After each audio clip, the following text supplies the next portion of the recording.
이게 제 대답입니다. 자네, 지금 뭐 하는 건가? 사람의 생명과 존엄은 돈으로 살 수 없습니다. 폭우 속 쓰러진 남자를 구한 빈민가 청년 민우. 일주일 후 그 남자는 한성그룹 회장이 되어 나타나 100억을 내밀었습니다. 자네 아버지 호흡기를 떼고 내 곁에 있게. 민우는 수표를 찢어버렸죠. 하지만 몰랐어요. 그 회장이 10년 전 아버지를 식물인간으로 만든 장본인이라는 것을. 원수와 은인, 두 남자의 기적 같은 이야기가 시작됩니다. 사연 시작 전 구독과 좋아요를 눌러주시고 어디에서 보고 계신지 댓글로 알려주세요. 그곳에 행운이 가득하기를 바라겠습니다. 어둠이 내려앉은 도심 외곽의 낡은 주택가, 그곳에는 오늘도 하루를 버티기 위해 몸부림치는 청년이 있어요. 이름은 민우 28배 나이지만 그의 어깨는 이미 세월의 무게로 굽어 있었죠. 아버지, 오늘도 무사히 하루를 보냈어요. 민우는 늘 그렇듯 병상에 누워 계신 아버지에게 조용히 말을 건넸어요. 하지만 대답은 돌아오지 않았죠. 규칙적인 인공호흡기 소리만이 좁은 방 안을 가득 채울 뿐이었어요. 아버지는 10년째 식물인간 상태였습니다. 깨어날 가능성은 거의 없다고 의사들은 말했지만 민우는 포기할 수 없었어요. 규칙적인 산소호흡기 소리만이 좁은 병실을 메울 뿐이었죠.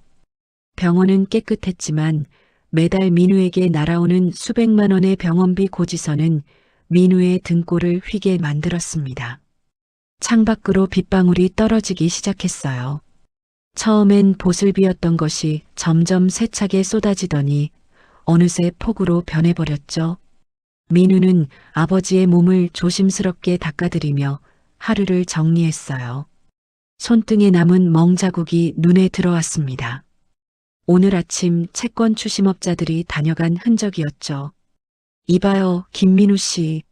이번 달까지 3천만 원 안 갚으면 이 집 넘어가는 거 알죠?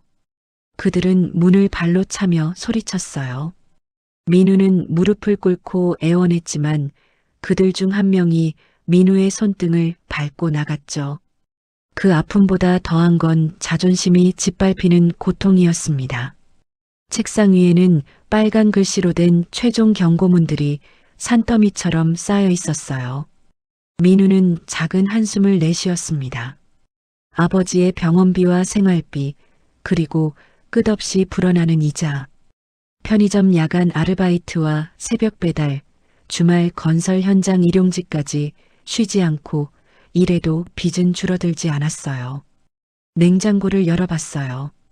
계란 3개와 김치 1통, 그리고 오래된 라면 몇 개가 전부였죠. 하지만 포기할 수는 없었습니다. 아버지는 민우가 10살 때 어머니를 잃은 후 혼자서 민우를 키워주셨어요. 가난했지만 아버지는 늘 웃으며 말씀하셨죠. 민우야, 돈보다 중요한 게 있단다. 그건 바로 사람의 마음이지. 어려운 사람을 보면 도와주고 정직하게 살아라. 그 아버지가 10년 전 공장 화재 사고로 쓰러지셨어요. 동료들을 대피시키다가 유독가스를 마신 거였죠. 회사에서는 법적 보상금만 주고 사건을 덮어버렸습니다. 그 돈은 초기 치료비로 모두 사라졌고 민우는 홀로 남겨졌어요. 밤 11시 민우는 야간 배달 아르바이트를 위해 낡은 오토바이에 시동을 걸었어요. 폭우가 쏟아지는 밤이지만 선택의 여지가 없었습니다. 조심히 다녀올게요, 아버지. 민우는 낡은 우비를 입고 빗속으로 나섰어요. 차가운 빗줄기가 얼굴을 때렸지만 신경 쓸 겨를이 없었죠. 배달앱의 알림음이 계속 울려댔습니다. 첫 번째 배달은 강남의 고급 아파트였어요. 민우는 계단으로 30층을 올라가야 했습니다. 배달원은 엘리베이터 사용이 금지되어 있었거든요. 숨이 차올랐지만 멈출 수 없었어요. 문을 열고 나온 청년은 귀찮다는 듯 말했습니다. 왜 이렇게 늦었어요? 주문한 지 30분이나 지났잖아요. 죄송합니다. 비가 너무 많이 와서. 그건 제 문제가 아니죠. 환불 처리 요청할 거예요. 민우는 고개를 숙였어요. 환불 처리되면 배달비를 받지 못할 뿐 아니라 페널티까지 받게 됩니다. 하지만 항변할 수 없었죠. 두 번째, 세 번째, 네 번째 배달을 마치고 민우는 다시 오토바이에 올랐어요. 온몸이 빗물에 흠뻑 젖어 있었고 추위에 몸이 떨렸습니다. 오늘 목표는 15만 원이었고 아직 8만 원밖에 벌지 못했으니까요. 그렇게 다섯 번째 배달을 마치고 돌아오던 길이었어요. 인적이 끊긴 산업도로를 달리는데 갑자기 도로 한쪽에 검은색 고급 승용차 한 대가 비스듬히 서 있는 게 보였습니다. 비상등도 켜지지 않은 채로요. 민우는 처음엔 그냥 지나치려 했어요. 남의 일에 끼어들 여유가 없었으니까요. 하지만 뭔가 이상했습니다. 폭우가 쏟아지는데 차 문이 반쯤 열려 있었고 운전석 쪽으로 누군가 쓰러져 있는 것처럼 보였죠. 민우는 오토바이 속도를 늦췄어요. 마음 한편에서는 그냥 가라고 속삭였습니다. 하지만 다른 한편에서는 아버지의 목소리가 들렸어요. 어려운 사람을 보면 도와주라고 하셨던 그 말씀이요. 민우는 잠시 망설였지만 결국 오토바이를 세웠습니다. 양심이 허락하지 않았던 거죠. 저기요, 괜찮으세요? 민우가 차에 다가가자 상황이 명확히 보였어요. 60대로 보이는 남성이 운전석에서 반쯤 몸을 빼고 쓰러져 있었습니다. 비싼 정장을 입고 있었고 손목에는 고급스러운 시계가 차여 있었죠. 하지만 그의 얼굴은 창백했고 입술은 파랗게 질려 있었어요. 아저씨, 정신 차리세요. 민우는 급히 남성의 목에 손을 대봤어요. 맥박이 아주 미약하게 뛰고 있었습니다. 호흡도 거의 느껴지지 않았죠. 민우는 황급히 119에 전화를 걸었지만 폭우로 인한 사고가 잇따라 발생해 출동까지 최소 40분이 걸린다는 답변만 돌아왔어요. 40분이면 이 사람은 죽을 수도 있었습니다. 민우의 머릿속이 복잡해졌어요. 지금 이 사람을 병원까지 데려가려면 배달을 포기해야 합니다. 오늘 밤 예상 수입 15만 원을 날리는 거죠. 내일 아버지 약값이 부족해질 거예요. 게다가 배달 앱에서는 계약 위반으로 페널티를 먹을 겁니다. 하지만 이 사람을 그냥 두면 죽어요. 민우는 쓰러진 남성의 얼굴을 바라봤어요. 처음 보는 사람이었습니다. 비싼 옷을 입은 걸 보니 부자인 것 같았죠. 아마 민우와는 평생 교차할 일도 없을 사람일 거예요. 하지만 민우는 이미 알고 있었습니다. 자신이 어떤 선택을 할지를요. 젠장, 나도 참. 민우는 이를 악물었어요. 그리고 결단을 내렸죠. 그는 쓰러진 남성을 조심스럽게 끌어안아 자신의 오토바이 뒷자리에 앉혔습니다. 남성의 몸은 축 늘어져 있었고 민우는 한 팔로는 핸들을 잡고 다른 한 팔로는 남성의 몸을 지탱해야 했어요. 버티세요. 병원까지 데려다 드릴게요. 폭우 속을 민우는 미친 듯이 달렸어요. 시야는 거의 보이지 않았고 몇 번이나 미끄러질 뻔했죠.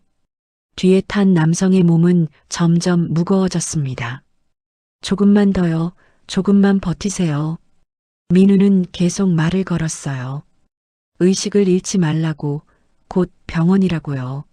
한 번은 급커브 구간에서 오토바이가 미끄러졌지만 민우는 온 힘을 다해 균형을 잡았어요.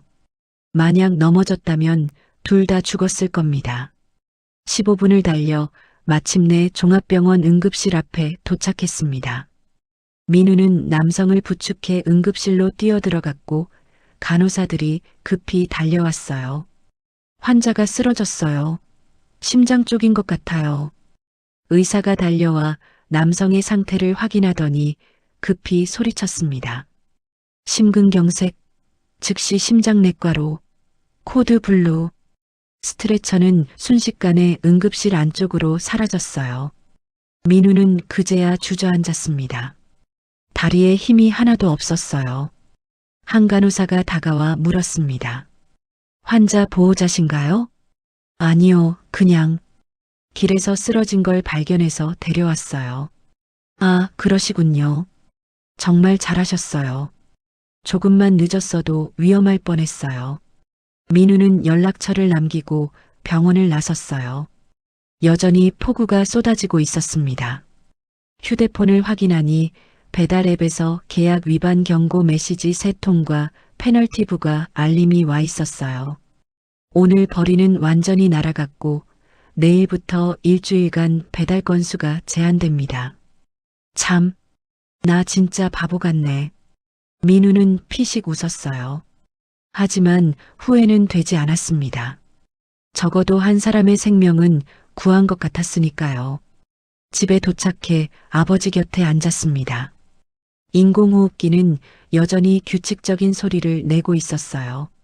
아버지, 오늘 사람 하나 살린 것 같아요. 그 사람이 누군지도 모르고 아마 다시는 보지 못할 거예요. 하지만 아버지라면 똑같이 하셨을 거잖아요. 민우는 아버지의 손을 꽉 잡았습니다. 10년 전 그날도 아버지는 다른 사람들을 구하려다 이렇게 되셨죠. 저도 아버지 닮았나 봐요. 이런 상황에서 그냥 지나칠 수가 없더라고요. 민우는 쓴웃음을 지으며 아버지 곁에 누웠어요. 내일 또 어떻게든 해야 합니다. 빚쟁이들이 올 테고 병원비를 마련해야 하고 페널티를 받은 상황에서 더 많은 일을 찾아야 해요. 하지만 민우는 몰랐어요. 오늘 밤 자신이 구한 그 남자가 누구인지를요. 그 남자는 바로 한성그룹의 한광태 회장이었습니다. 재계 서열 10위, 자산 3조 원을 가진 거대 기업의 수장이었죠. 그리고 10년 전 민우 아버지가 일하던 공장 화재 사고의 책임자이기도 했어요. 폭우가 쏟아지던 그날 밤 빈민가 청년과 재벌 회장의 기이한 인연은 그렇게 시작되었습니다. 둘은 아직 몰랐죠. 이 만남이 어떤 기적을 만들어낼지, 그리고 얼마나 큰 파장을 일으킬지를요. 창밖으로는 여전히 비가 내리고 있었어요. 내일도 민우는 일어나 싸워야 할 겁니다.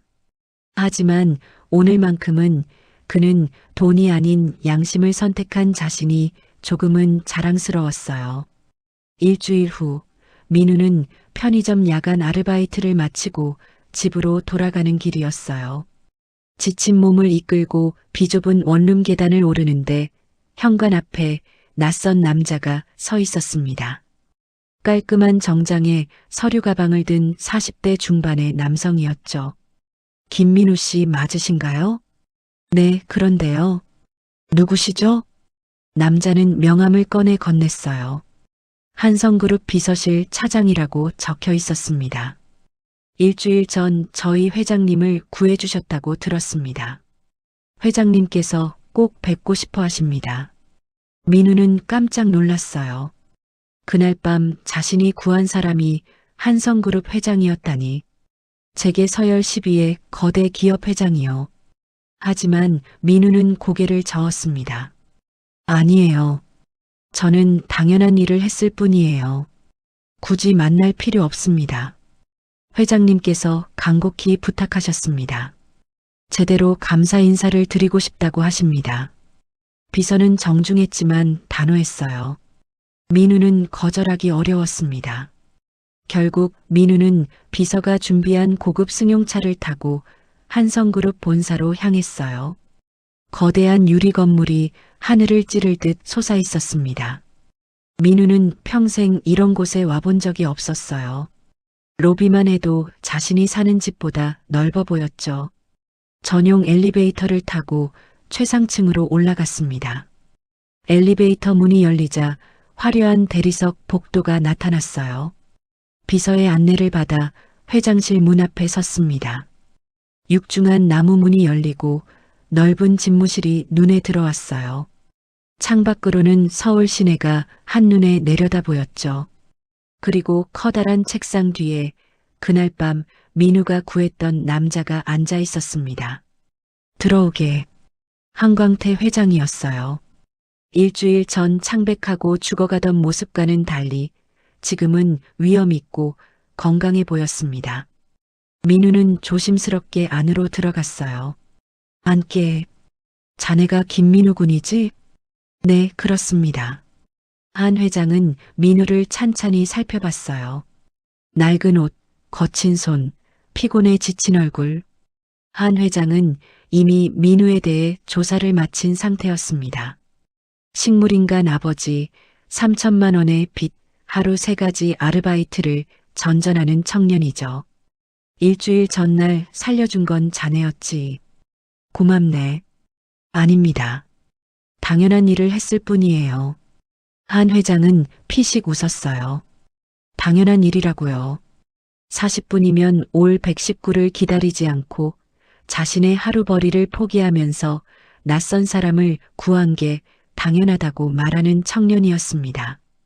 자네 형편이 어렵다던데. 아버지 병원비에 빚까지 있다고 들었네. 민우는 불편한 표정을 지었어요. 자신의 사생활을 조사했다는 게 기분 나쁘진 않았지만 왠지 모를 불안감이 엄습했죠. 그건 제 개인적인 일입니다. 물론이지. 하지만 내가 도와주고 싶네. 자네는 내 목숨을 구했으니까. 한 회장은 서랍에서 수표 한 장을 꺼냈어요. 그리고 민우 앞에 놓았습니다. 민우는 수표를 보고 깜짝 놀랐어요. 100억이라는 숫자가 적혀 있었죠. 100억이네. 자네 빚도 갚고 아버지 병원비도 충분히 낼 수 있을 걸세. 민우는 믿을 수 없다는 표정으로 수표를 바라봤어요. 100억? 상상도 할 수 없는 돈이었습니다. 이 돈이면 모든 문제가 해결돼요. 빚쟁이들도 병원비도 하루 3가지 일을 전전하는 생활도 끝낼 수 있죠. 하지만 한 회장의 다음 말이 민우를 얼어붙게 만들었습니다. 대신 조건이 있네. 조건이요? 한 회장은 의자에 기대며 민우를 바라봤어요. 그의 눈빛에는 차갑고 계산적인 무언가가 담겨 있었습니다. 자네 아버지 말일세. 10년째 식물인간이라고 들었네. 깨어날 가능성도 거의 없고. 민우의 얼굴이 굳어졌어요. 무슨 말을 하려는 건지 알 것 같았습니다. 그 인공호흡기를 떼게. 어차피 깨어나지 못할 사람 아닌가. 그리고 자네는 내 곁에 머물게. 내 말동무가 되어주게. 한 회장은 담담하게 말했어요. 마치 주문하듯이요. 민우는 귀를 의심했습니다. 지금 이 사람이 뭐라고 한 거죠? 죄송하지만 무슨 말씀이신지 잘 이해가 안 되는데요. 간단하네. 100억을 주겠네. 대신 자네 아버지의 호흡기를 떼고 자네는 내 곁에서 내 말동무가 되는 거지. 나는 최장한 말기일세.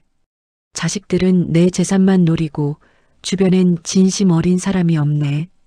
자네 같은 젊은이가 옆에 있어주면 좋을 것 같더군. 민우는 충격에 말을 잇지 못했어요. 이 사람은 지금 자신에게 아버지를 죽이라고 말하고 있었습니다. 100억을 줄 테니 아버지의 생명을 포기하라고요. 회장님, 농담이시죠? 농담이 아니네. 진지한 제안일세. 자네도 알지 않나? 그 돈이면 자네 인생이 완전히 바뀌네. 더 이상 고생하지 않아도 되고 편하게 살 수 있네. 한 회장은 수표를 민우 쪽으로 더 밀었어요. 100억이라는 숫자가 민우의 눈앞에서 빛났습니다. 하지만 민우의 마음속에서는 다른 것이 끓어오르고 있었어요.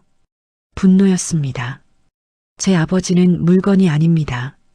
민우의 목소리가 떨렸어요. 참고 있던 감정이 터져나오기 시작했죠. 회장님, 제가 회장님을 구한 건 돈 때문이 아니었어요. 사람의 생명이 소중하기 때문이었어요. 그런데 회장님은 지금 제게 뭘 하라는 겁니까? 감상적으로 생각하지 말게. 현실을 보게나. 자네 아버지는 10년째 깨어나지 못하고 있네. 의학적으로도 희망이 없다고 하지 않았나? 그런데 자네는 그 희망 없는 사람을 위해 자네 인생을 버리고 있네. 이게 옳은 일인가? 한 회장의 말은 냉정했어요. 어쩌면 현실적이기도 했죠. 하지만 민우에게는 용납할 수 없는 말이었습니다. 제 아버지는 저를 위해 평생을 바치셨어요. 저 혼자 키우시느라 얼마나 고생하셨는지 아십니까? 그리고 10년 전 공장 화재 때도 다른 사람들을 구하려다 쓰러지신 거예요. 그런 아버지를 제가 어떻게 포기할 수 있겠어요? 그래서 자네가 대신 고생하는 게 효도인가? 자네 아버지도 자네가 이렇게 고생하는 걸 원하지 않을 걸세. 민우는 주먹을 꽉 쥐었어요. 손톱이 손바닥에 파고들었지만 신경 쓰지 않았습니다. 회장님은 돈으로 모든 걸 살 수 있다고 생각하시나 봐요. 사람의 목숨도 사람의 양심도요. 맞네. 돈으로 대부분의 것을 살 수 있지. 자네도 곧 알게 될 걸세. 현실이 얼마나 냉혹한지. 민우는 천천히 일어났어요. 그리고 책상 위에 놓인 100억짜리 수표를 집어들었습니다. 한 회장은 만족스러운 표정을 지었죠. 결국 돈을 선택했다고 생각한 거예요. 하지만 다음 순간 민우는 수표를 양손으로 잡고 찢기 시작했습니다. 찢어지는 소리가 고요한 회장실에 울려 퍼졌어요. 한 번, 두 번, 세 번. 민우는 100억짜리 수표를 산산조각으로 찢어버렸습니다. 이게 대답입니다. 민우는 찢어진 수표 조각들을 책상 위에 던졌어요. 한 회장은 경악한 표정으로 민우를 바라봤습니다. 평생 돈으로 모욕당한 적 없던 사람이었죠. 자신이 내민 100억을 누군가가 찢어버릴 거라고는 상상도 못했어요. 자네, 지금 뭐 하는 건가? 제 아버지는 돈으로 살 수 없습니다. 그리고 저도 회장님의 장난감이 아니에요. 사람의 생명과 존엄은 돈으로 살 수 없습니다. 민우의 목소리는 떨렸지만 단호했어요. 그는 한 회장을 똑바로 바라보며 말을 이었습니다. 회장님, 일주일 전 제가 회장님을 구한 건 회장님이 돈 많은 사람이어서가 아니었어요. 그저 죽어가는 한 사람의 생명이 소중했기 때문이에요. 그런데 회장님은 그 의미를 전혀 이해하지 못하시는군요. 한 회장은 말문이 막혔어요. 누군가가 자신에게 이렇게 대든 건 수십 년 만이었습니다. 회장님이 가진 3조 원도, 회장님의 권력도, 사람의 마음은 살 수 없어요. 저는 가난하지만 제 양심까지 팔지는 않겠습니다. 민우는 돌아섰어요. 그리고 회장실 문을 향해 걸어갔습니다. 한 회장이 뒤에서 소리쳤죠. 나가면 후회할 걸세. 자네 같은 사람이 세상에서 어떻게 살 수 있을지 두고 보겠네. 민우는 멈추지 않았어요. 문을 열고 밖으로 나갔습니다. 복도를 걸어 엘리베이터를 탔고 건물을 빠져나왔어요. 밖으로 나오자 찬 바람이 얼굴을 때렸습니다. 민우는 그제야 긴 한숨을 내쉬었어요. 100억? 평생 벌어도 만질 수 없는 돈이었습니다. 그 돈을 자신의 손으로 찢어버렸어요. 하지만 후회는 없었습니다. 아버지를 배신하느니 가난하게 사는 게 나았으니까요. 민우는 집으로 돌아왔어요. 아버지는 여전히 병상에 누워 계셨습니다. 인공호흡기가 규칙적으로 소리를 내고 있었죠. 민우는 아버지의 손을 잡고 말했습니다. 아버지, 오늘 100억을 찢어버렸어요. 바보 같죠? 하지만 아버지를 포기할 수는 없어요. 아버지가 저를 포기하지 않으셨던 것처럼요. 그날 밤 한성그룹 회장실에서 한광태는 홀로 앉아 있었어요. 책상 위에는 찢어진 수표 조각들이 흩어져 있었습니다. 한 회장은 그 조각들을 바라보며 이상한 감정에 사로잡혔어요. 충격이었을까요? 아니면 모욕감이었을까요? 아니면 그 청년의 눈빛에서 본 무언가가 자신을 흔들고 있었던 걸까요? 평생 돈으로 모든 걸 해결해온 사람이었습니다. 그런데 오늘 한 청년이 100억을 찢어버리며 자신의 세계관을 산산조각 냈어요. 한 회장은 창밖을 바라봤습니다. 서울의 야경이 화려하게 빛나고 있었지만 그의 마음은 이상하게 무거웠어요. 한광태 회장은 그날 밤 이후 잠을 이루지 못했어요. 찢어진 수표 조각들을 주워 모으며 그 청년의 눈빛을 떠올렸습니다. 분노와 떨림, 그리고 흔들리지 않는 신념. 평생 한 번도 본 적 없는 눈빛이었죠. 며칠이 지났지만 한 회장의 마음은 편치 않았어요. 자신이 모욕당했다는 생각과 동시에 그 청년이 자꾸만 궁금해졌습니다. 도대체 저런 사람이 어떻게 존재할 수 있는 걸까요? 100억을 찢어버릴 만큼 고집스러운 청년이라니. 한 회장은 비서를 불렀어요. 그리고 조용히 지시했습니다. 민우를 계속 감시하되 절대 들키지 말라고요. 그의 일상을, 그의 삶을 알고 싶었어요. 대체 어떤 삶을 사는 사람이기에 100억을 거절할 수 있는지 이해하고 싶었습니다. 하지만 다른 문제가 있었어요. 한 회장의 장남 한준혁과 차남 한준서, 그리고 딸 한지연은 아버지의 건강이 악화되자 재산 싸움을 시작했습니다. 셋 다 병문안은 거의 오지 않으면서 변호사들을 대동하고 유산 분할에 대해 따지기 시작했죠. 아버지, 제가 회사 경영에 가장 많이 기여했습니다. 당연히 지분도 더 받아야죠. 장남 준혁이 회장실에서 따졌어요. 차남 준서도 지지 않았습니다. 형은 그동안 실수투성이었잖아요. 제가 더 적임자예요. 딸 지연은 변호사를 대동하고 찾아와 법적 권리를 주장했어요. 세 자식 모두 아버지의 건강보다는 재산에만 관심이 있었습니다. 한 회장은 그들을 바라보며 쓴웃음을 지었어요. 평생 돈으로 키운 자식들이었습니다. 그들에게 아버지는 그저 재산의 원천일 뿐이었죠. 한 회장은 결심했어요. 자식들의 감시를 피해 조용한 곳으로 가기로요. 그는 비밀리에 도심 외곽에 있는 낡은 별장으로 이사했습니다. 아무도 모르는 곳이었죠. 그곳은 우연히도 민우가 사는 동네에서 그리 멀지 않은 곳이었어요. 별장은 오래전 한 회장이 젊은 시절 지었던 곳이었습니다. 화려하지 않고 소박했죠. 한 회장은 이곳에서 민우를 관찰하기 시작했어요. 비서가 보내는 보고서를 통해서요.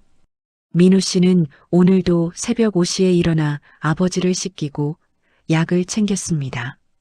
그리고 7시에 편의점 아르바이트를 나갔고 오후 2시까지 일했습니다. 점심도 거르고 곧바로 건설 현장으로 향했습니다.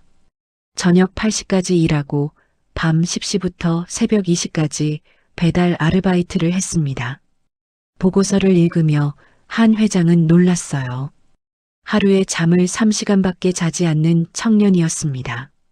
그럼에도 매일 아버지를 정성껏 돌봤어요. 병상을 닦고 몸을 씻기고 책을 읽어드리고 말을 걸었죠. 대답은 없지만 계속해서 말을 걸었습니다. 한 회장은 직접 보고 싶었어요. 그는 옛날 옷으로 갈아입고 모자를 눌러쓰고 민훈의 집 근처를 배회했습니다. 경호원도 비서도 없이 혼자였죠. 재벌 회장이 아닌 그저 동네 노인처럼 보였어요. 어느 날 저녁 한 회장은 민우가 아버지를 모시고 잠깐 산책을 나오는 걸 봤어요. 휠체어에 아버지를 태우고 조심스럽게 밀고 있었습니다. 민우는 아버지에게 계속 말을 걸었어요. 아버지, 오늘 날씨 좋죠? 바람도 선선하고요. 아버지가 좋아하시던 가을이에요. 대답은 없었지만 민우는 계속 말했습니다. 그 모습을 보며 한 회장의 가슴 한구석이 아팠어요. 언제 마지막으로 자신의 자식들과 이렇게 산책을 했을까요? 언제 마지막으로 진심 어린 대화를 나눴을까요? 한 회장은 자신도 모르게 민우에게 다가갔어요. 민우가 잠시 벤치에 앉아 쉬고 있을 때였습니다. 날씨 참 좋네요. 한 회장이 조심스럽게 말을 걸었어요. 민우는 고개를 들어 한 회장을 봤습니다. 하지만 알아보지 못했어요. 옛날 옷에 모자를 눌러 쓴 노인은 그저 동네 할아버지처럼 보였으니까요. 네, 그러게요. 민우는 친절하게 대답했습니다. 한 회장은 민우 옆에 앉았어요. 아버님이신가 보네요. 효자시네. 아니에요. 그냥 당연한 일을 할 뿐이에요.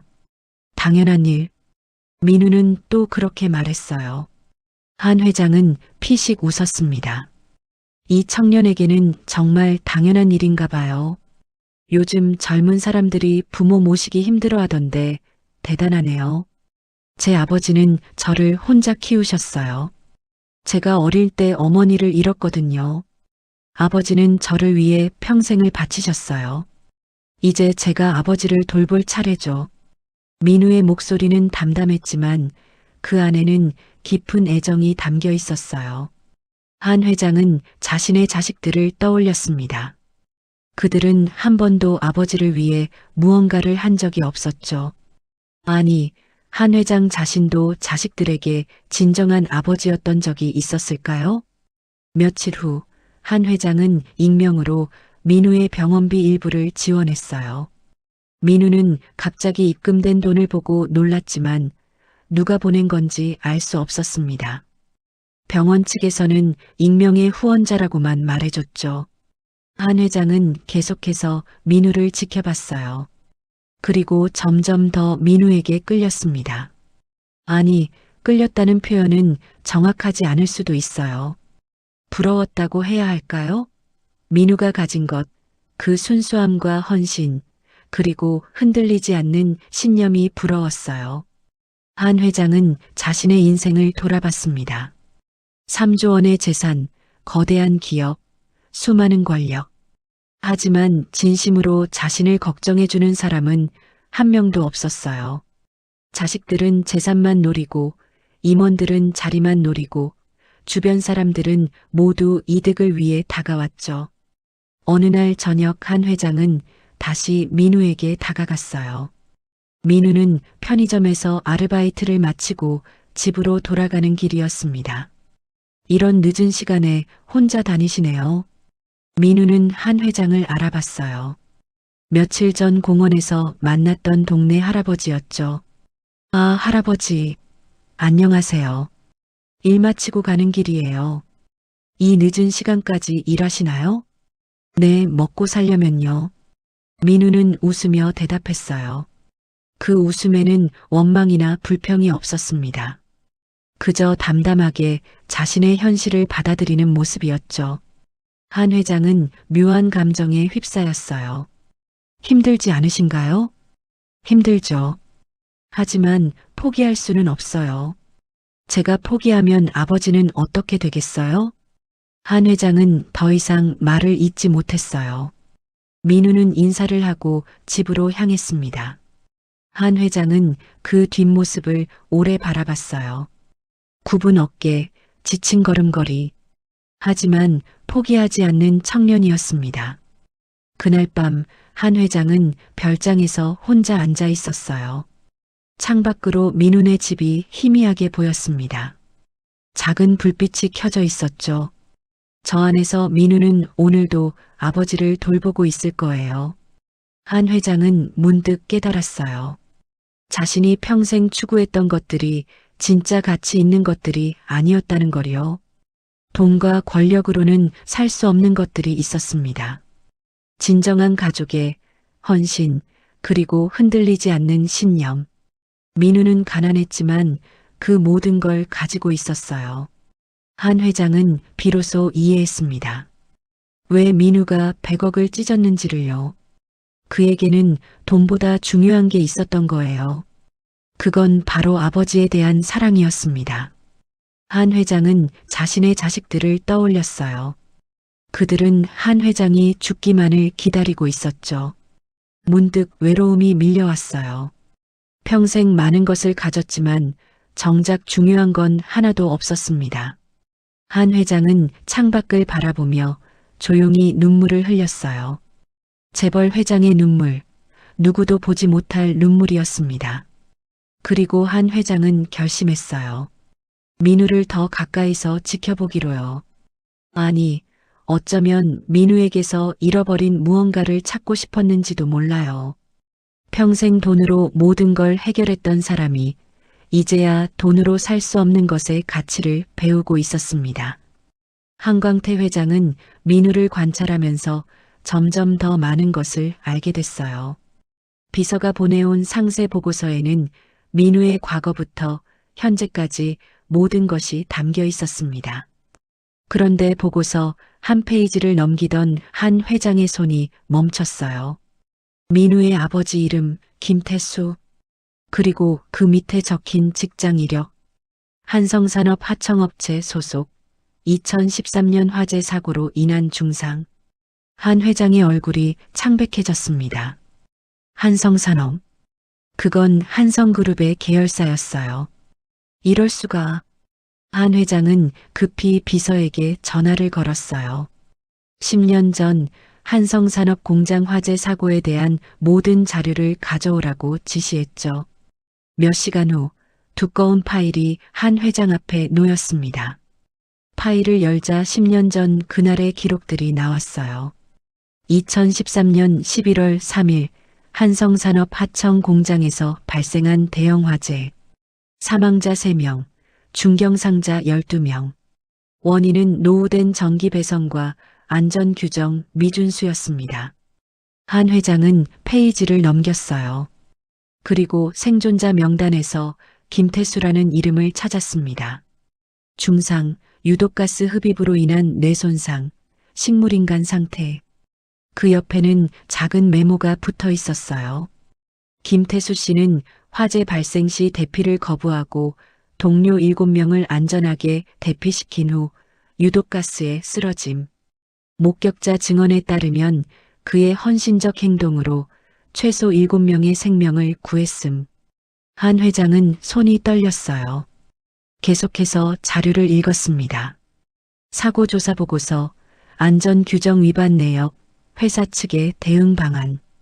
그리고 마지막 페이지에는 한 회장 자신이 서명한 문서가 있었어요. 법적 배상금 지급 후 사건 종결. 언론 보도 최소화. 추가 보상 불가. 한 회장의 서명이었습니다. 10년 전 회장으로서 내렸던 결정이었죠.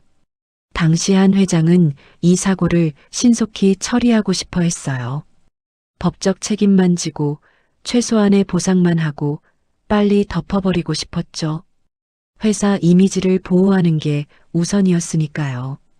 그래서 한 회장은 피해자들에게 법적 최소 보상금만 지급했어요. 김태수 씨에게는 5천만 원이 지급됐습니다. 식물인간이 된 사람에게, 평생 간병이 필요한 사람에게 고작 5천만 원이었어요. 그 돈은 초기 치료비로 몇 달 만에 바닥났죠. 한 회장은 파일을 덮었어요.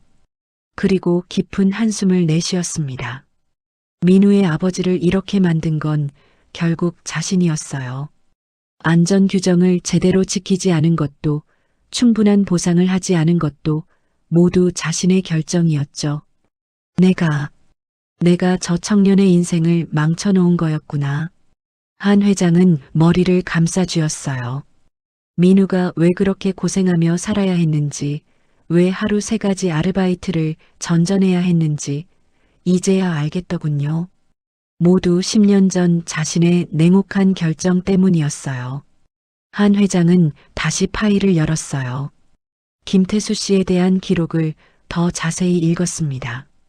성실한 근로자였고 동료들 사이에서 신망이 두터웠대요. 아내를 일찍 여의고 어린 아들을 혼자 키웠고 누구보다 책임감이 강했죠. 그리고 화재 당일 김태수 씨는 자신의 목숨을 걸고 동료들을 구했어요.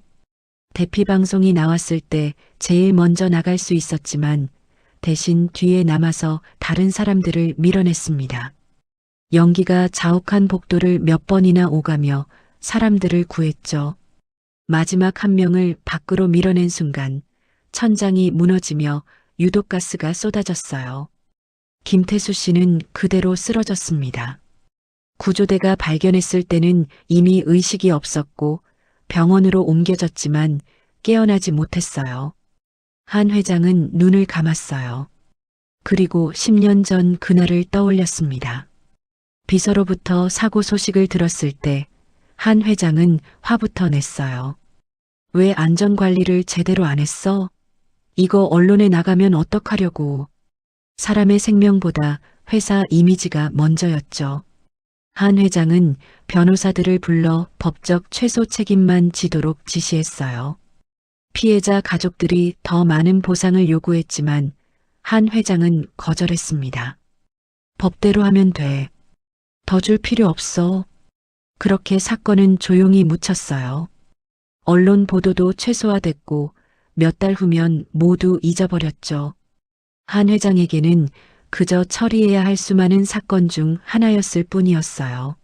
하지만 김태수 씨의 가족에게는 그게 전부였습니다. 어린 민우는 하루아침에 아버지를 잃었어요. 아니, 완전히 잃은 건 아니었죠. 더 잔인하게도 살아있지만 깨어나지 못하는 아버지와 평생을 함께해야 했습니다. 한 회장은 자리에서 일어났어요. 그리고 별장 창밖을 바라봤습니다. 저 멀리 민훈의 집이 보였어요. 작은 불빛이 켜져 있었죠. 저 안에서 민훈은 오늘도 아버지를 돌보고 있을 거예요. 자신이 망가뜨린 아버지를요. 내가 무슨 짓을 한 거지. 한 회장은 처음으로 진정한 죄책감을 느꼈어요. 평생 수많은 결정을 내렸지만 그 결정들이 누군가의 인생을 완전히 바꿔놓았다는 걸 실감한 건 처음이었죠. 다음 날 한 회장은 민우를 멀리서 지켜봤어요. 민우는 아버지를 휠체어에 태우고 병원으로 가고 있었습니다. 정기 검진 날이었죠. 한 회장은 그 뒤를 따라갔어요. 병원 복도에서 한 회장은 민우와 의사의 대화를 엿들었습니다. 의사가 조심스럽게 말했어요. 민우 씨, 솔직히 말씀드리면 아버님께서 깨어나실 가능성은 거의 없습니다. 10년이 지났어요. 이제는 결정을 하셔야 할 때가 아닐까요? 무슨 결정 말씀이신가요? 호흡기를 떼는 것 말입니다. 아버님도 민우 씨도 이렇게 계속 고통받는 게 안 됩니다. 민우의 목소리는 단호했어요. 제 아버지는 포기하지 않으셨어요. 다른 사람들을 구하기 위해 자신의 목숨을 걸었죠. 그런 아버지를 제가 어떻게 포기할 수 있겠어요? 1%의 가능성이라도 있다면 저는 기다릴 겁니다. 의사는 한숨을 쉬며 말했어요. 하지만 민우 씨 건강도 생각하셔야죠. 이렇게 계속 무리하시면 괜찮아요. 제가 버틸 수 있는 데까지 버틸 겁니다. 한 회장은 복도 구석에서 그 대화를 듣고 있었어요. 가슴이 찢어지는 것 같았습니다. 민우가 이렇게 고생하는 건 모두 자신 때문이었어요. 10년 전 자신이 제대로 된 보상을 했더라면, 안전관리를 철저히 했더라면 이런 일은 없었을 거예요. 한 회장은 민우가 병원을 나가는 걸 지켜봤어요. 민우는 아버지를 휠체어에 태우고 조심스럽게 밀고 있었습니다. 그 뒷모습이 너무나 외로워 보였죠. 그날 밤 한 회장은 별장에서 혼자 술을 마셨어요. 평소에는 건강 때문에 술을 끊었지만 오늘만은 참을 수 없었습니다. 잔을 기울이며 한 회장은 중얼거렸어요. 미안하네. 정말 미안하네. 하지만 사과는 아무 소용이 없었어요. 10년의 시간을 되돌릴 수도 없고 김태수 씨를 깨울 수도 없었죠. 한 회장이 할 수 있는 건 아무것도 없었습니다. 아니, 정말 아무것도 없을까요? 한 회장은 문득 생각했어요. 자신에게 남은 시간이 얼마 없다는 걸 알고 있었습니다. 췌장암 말기, 길어야 1년이라고 의사들은 말했죠. 그 짧은 시간 동안 무언가를 할 수는 없을까요? 한 회장은 결심했어요. 민우에게 빚을 갚아야겠다고요. 아니, 김태수 씨에게 진 빚을 갚아야겠다고요. 하지만 어떻게요? 민우는 100억도 거절한 청년이었어요. 돈으로는 안 될 거예요. 그렇다면 다른 방법이 필요했습니다. 한 회장은 깊이 생각에 잠겼어요. 어떻게 하면 민우를 도울 수 있을까? 어떻게 하면 자신의 죄를 조금이라도 갚을 수 있을까? 창밖으로는 달빛이 비치고 있었어요. 고요한 밤이었지만 한 회장의 마음은 폭풍우가 몰아치는 것 같았습니다. 평생 남을 짓밟으며 살아온 사람이 이제야 자신이 저질렀던 죄의 무게를 깨닫고 있었어요. 한광태 회장은 밤새 고민했어요. 민우를 어떻게 도와야 할까? 돈을 주는 건 통하지 않았죠. 민우는 100억도 찢어버린 청년이었으니까요. 그렇다면 다른 방법이 필요했습니다. 다음 날 아침 한 회장은 비서를 불렀어요. 그리고 조심스럽게 지시했습니다. 민우 씨 아버지의 병원비를 익명으로 지원하게. 하지만 절대 내가 보낸 거라는 걸 들키면 안 돼. 그리고 매달 생활비 명목으로 200만 원을 익명 후원금으로 넣어주게. 알겠습니다, 회장님. 비서는 의아한 표정을 지었지만 묻지 않았어요. 한 회장이 왜 갑자기 빈민가 청년에게 관심을 갖는지 이해할 수 없었지만 지시대로 따를 뿐이었죠. 며칠 후 민우는 병원으로부터 전화를 받았어요. 익명의 후원자가 앞으로 1년간 병원비를 모두 지원하겠다는 거였죠. 민우는 믿을 수 없었습니다. 정말인가요? 그런데 누가? 죄송하지만 후원자분께서 신원 공개를 원치 않으신다고 하셨습니다. 민우는 전화를 끊고 멍하니 있었어요. 누가 이렇게 큰 돈을 지원해 준 걸까요? 하지만 이유가 뭐든 민우에게는 큰 도움이었어요. 병원비 걱정을 덜 수 있다니 조금은 숨통이 트이는 것 같았죠. 한 회장은 민우의 반응을 비서를 통해 전해 들었어요. 민우가 기뻐하는 모습을 상상하니 묘하게 마음이 따뜻해졌습니다. 하지만 이것만으로는 부족했어요. 한 회장은 더 가까이서 민우를 돕고 싶었죠. 그래서 한 회장은 대담한 계획을 세웠어요. 민우의 옆집에 사는 노인으로 위장하기로 한 거죠. 별장에서 나와 민우네 집 바로 옆 빈 원룸을 임대했습니다. 그리고 평범한 노인처럼 꾸몄어요. 낡은 옷을 입고 지팡이를 짚고 허리를 굽히고 다녔습니다. 경호원도 비서도 운전기사도 없이 혼자였어요. 재벌 회장이 아닌 그저 외로운 동네 할아버지처럼요. 어느 날 저녁 한 회장은 일부러 민우네 집 앞 계단에서 헛기침을 했어요. 민우가 마침 집에서 나오다가 한 회장을 봤습니다. 아, 할아버지, 옆집에 이사 오신 분이시죠? 그렇네. 며칠 전에 왔지. 한 회장은 일부러 허리를 더 굽히고 힘들어하는 척했어요. 민우는 재빨리 다가와 한 회장을 부축했습니다. 괜찮으세요? 계단이 가파른데 조심하셔야 해요. 고맙네, 젊은이. 민우는 한 회장을 집 앞까지 부축해줬어요. 그리고 걱정스러운 표정으로 말했습니다. 혹시 불편하신 거 있으시면 언제든 말씀하세요. 제가 도와드릴게요. 아니네, 괜찮네. 오히려 자네야말로 힘들어 보이는구만. 한 회장은 민우의 피곤한 얼굴을 바라봤어요. 민우는 쓴웃음을 지었습니다. 그냥 일이 좀 많아서요. 괜찮아요. 그날 이후 한 회장과 민우는 자주 마주쳤어요. 한 회장은 일부러 민우가 집에 있을 시간에 밖으로 나갔고 민우는 늘 친절하게 인사를 건넸죠. 때로는 짐을 들어주고 때로는 계단을 함께 올라가며 이야기를 나눴어요. 할아버지는 가족이 없으세요? 민우가 어느 날 조심스럽게 물었어요. 한 회장은 잠시 망설이다 대답했습니다. 자식들은 있네. 하지만 연락은 잘 안 하지. 왜요? 효도를 안 하나 봐요? 한 회장은 쓴웃음을 지었어요.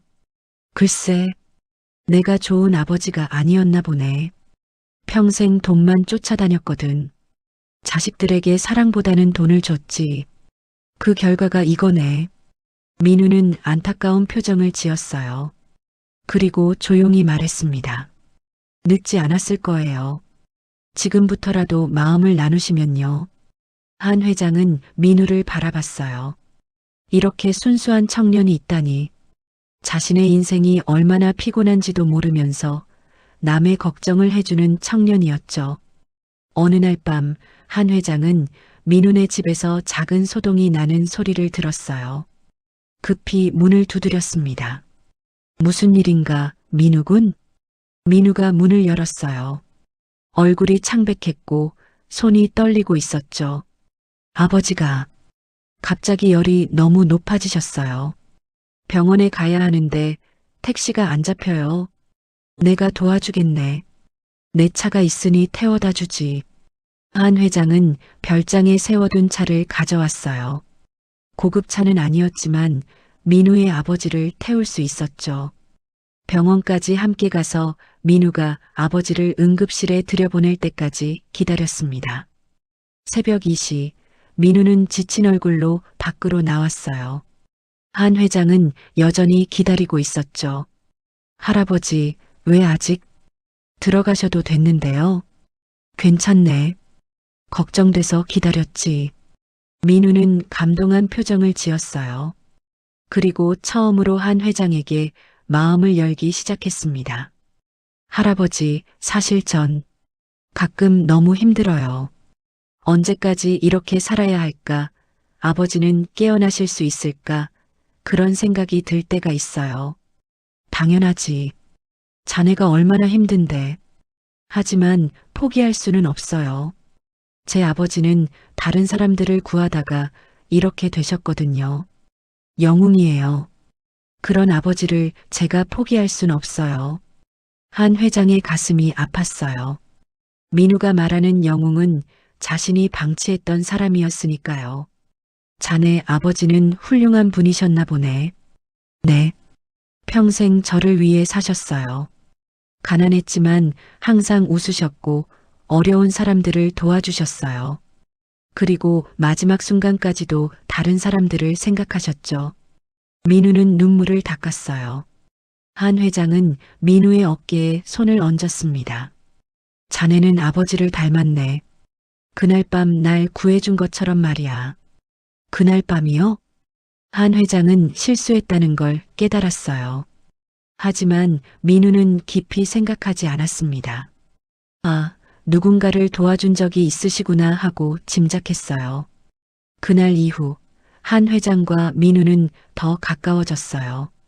한 회장은 민우가 아르바이트를 나갈 때 아버지를 잠깐 봐주기도 했고 때로는 같이 저녁을 먹기도 했죠. 물론 한 회장이 음식을 사는 거였지만 민우는 미안해하며 나중에 꼭 갚겠다고 했어요. 어느 날 저녁 두 사람은 민우네 좁은 방에서 라면을 끓여 먹고 있었어요. 한 회장은 평생 이런 소박한 식사를 해본 적이 없었지만 이상하게 마음이 편안했습니다. 할아버지, 꿈이 뭐예요? 민우가 갑자기 물었어요. 한 회장은 잠시 생각하다 대답했습니다. 꿈? 이제 나이가 들어서 꿈이라는 게 있나 싶네만. 그래도 이루고 싶은 게 있으시잖아요. 한 회장은 민우를 바라봤어요. 그리고 조용히 말했습니다. 자네 같은 사람이 되고 싶네. 돈은 없어도 마음이 따뜻한 사람 말이야. 민우는 웃었어요. 저요? 저는 그냥 평범한 사람인데요. 아니네. 자네는 특별하네. 이 세상에 자네 같은 사람은 많지 않아. 민우는 부끄러운 듯 고개를 숙였어요. 그리고 자신의 꿈을 이야기했습니다. 저는요, 아버지가 깨어나시는 게 꿈이에요. 그리고 아버지와 함께 작은 식당을 하고 싶어요. 아버지가 만드시던 김치찌개가 정말 맛있거든요. 한 회장은 그 소박한 꿈을 들으며 코끝이 찡해졌어요. 3조 원의 재산을 가진 자신의 자식들은 더 많은 재산만을 원했죠. 하지만 이 청년은 그저 아버지와 함께 작은 식당을 하는 게 꿈이었어요. 그날 밤 한 회장은 자신의 집으로 돌아가 혼자 앉아 있었어요. 민우와의 시간이 자꾸만 떠올랐습니다. 그 순수함, 그 따뜻함, 그 헌신. 한 회장은 평생 가져보지 못한 것들이었죠. 한 회장은 깨달았어요. 자신이 민우를 돕는 게 아니라 민우가 자신을 구하고 있다는 거요. 그날 밤 폭우 속에서 목숨을 구한 것처럼 지금은 잃어버린 인간성을 되찾게 해주고 있었어요. 한광태 회장이 민우와 가까워진 지 한 달이 지났어요. 그 한 달 동안 한 회장은 평생 느껴보지 못한 평화를 경험했습니다. 돈과 권력이 아닌 진정한 인간관계가 주는 따뜻함이었죠. 하지만 한 회장의 몸은 점점 나빠지고 있었어요. 췌장암은 이미 말기였고 의사들은 길어야 3개월이라고 했습니다. 한 회장은 고통을 참으며 민우 앞에서는 괜찮은 척했지만 밤마다 홀로 신음했죠. 어느 날 아침 한 회장은 민우네 집 앞 계단에서 쓰러졌어요. 심한 복통이 엄습했고 온몸에서 땀이 쏟아졌습니다. 마침 출근하려던 민우가 한 회장을 발견했어요. 할아버지, 괜찮으세요? 민우는 황급히 119에 전화를 걸었어요. 그리고 한 회장을 부축해 응급차가 올 때까지 곁을 지켰습니다. 한 회장은 희미한 의식 속에서 민우의 걱정스러운 얼굴을 봤어요. 아, 저 청년은 자신이 누군지도 모르면서 이렇게 걱정해 주는구나. 병원 응급실에서 의사들이 진찰을 마쳤어요. 그리고 민우를 따로 불러 심각한 표정으로 말했습니다. 환자분이 췌장암 말기십니다. 그것도 상당히 진행된 상태예요. 지금 당장 간 이식 수술을 받지 않으면 위험합니다. 간 이식이요? 네. 하지만 환자분 보호자가 있어야 하는데 연락처를 아시나요? 민우는 한 회장의 낡은 지갑을 열어봤어요. 그 안에서 명함 한 장을 발견했습니다. 한성그룹 회장 한광태. 민우는 그 이름을 보고 얼어붙었어요. 이게 무슨... 민우는 믿을 수 없었습니다. 자신이 한 달 동안 옆집 할아버지라고 생각했던 사람이 그날 100억을 내밀었던 한성그룹 회장이었다니요.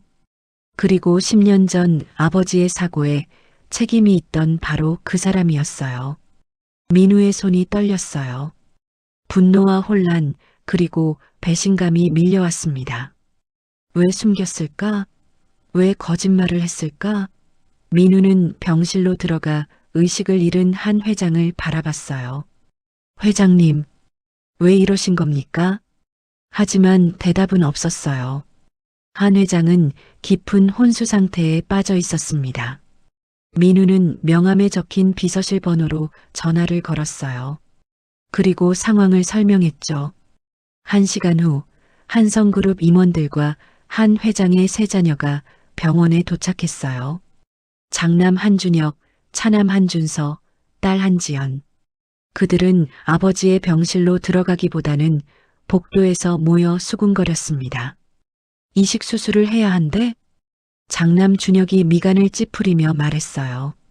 차남 준서가 대답했죠. 그렇다던데. 간 이식이래. 가족 중 누가 해야 한다고. 누가? 나는 안 돼. 회사 일도 바쁜데. 형이 안 하면 누가 해? 장남이잖아. 무슨 소리야? 너도 건강하잖아. 딸 지연은 팔짱을 끼고 차갑게 말했어요. 둘 다 하기 싫은 거잖아요. 솔직히 말해요. 세 남매는 서로를 바라봤어요. 그들의 눈빛에는 계산이 가득했습니다. 아버지가 죽으면 3조 원의 유산이 남을 거예요. 그걸 나눠 가지면 되는데 굳이 자신의 간을 주면서까지 살려야 할까요?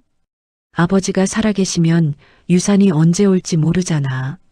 준서가 조심스럽게 말했어요.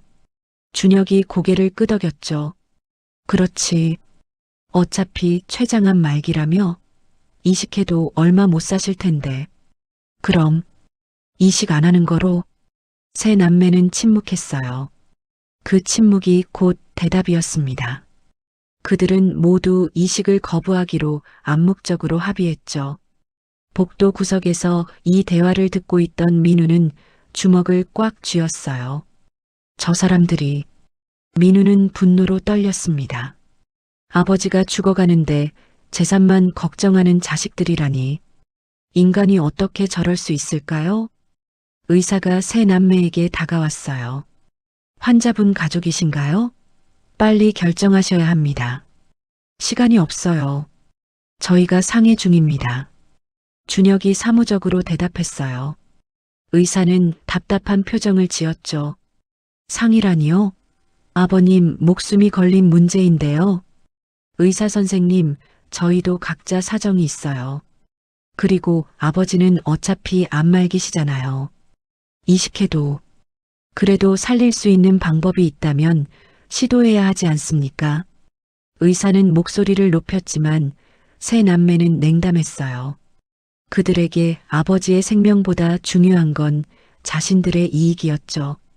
결국 세 남매는 이식을 거부했어요. 의학적 사유로 불가능하다는 핑계를 댔지만 의사들은 다 알고 있었습니다. 그저 하기 싫은 거라는 걸요. 한 회장은 중환자실에 홀로 누워 있었어요. 자식들은 형식적으로 한번 얼굴만 보고 떠났습니다. 재산 문제를 논의하려 변호사 사무실로 향했죠.